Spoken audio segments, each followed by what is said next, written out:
C'est des libertés pour Cinédiction, scène 1, prise 1.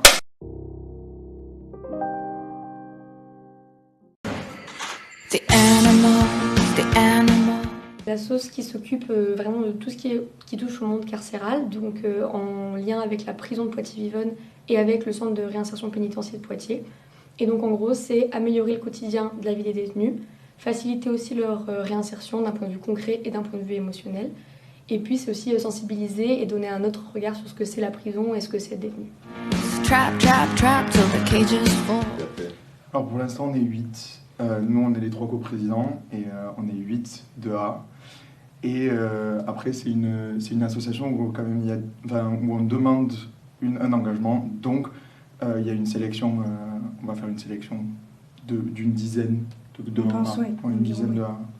Du coup, il faut quand même pas mal d'investissement parce qu'on cherche des personnes plutôt motivées.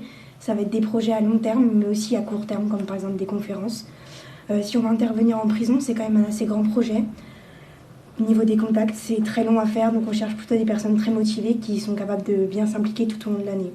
Après, évidemment, que chacun peut s'investir en fonction aussi de ses capacités, en fonction de ses autres assos, etc. On peut vraiment être à fond. Si vous voulez faire plein de projets tout le temps, il y aura toujours des gens pour les faire.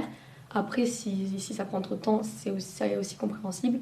C'est plus aussi un engagement au niveau moral et émotionnel. Il faut savoir que c'est des personnes qui dépendent de nous, à qui on apporte vraiment aussi un peu de bonheur, etc. Et on ne peut pas leur faire faux. Donc il faut venir à des libertés parce que c'est une asso très engagée. Et même l'année dernière, malgré le fait qu'on n'ait pas pu aller en prison, on a quand même réussi à réaliser des projets. On a entretenu des relations épistolaires avec des prisonniers, ce qui les a permis de sortir de leur situation. Mais on a aussi gardé un lien avec ce monde carcéral grâce à différentes interventions, comme une conférence avec Mourane, un ancien prisonnier de Guantanamo, sur la déradicalisation. Oui, du coup, cette année, vraiment, on espère que ça va être sans Covid et qu'on va vraiment mettre le paquet sur le contact et l'intervention en prison, notamment hebdomadaire, avec le centre de réinsertion.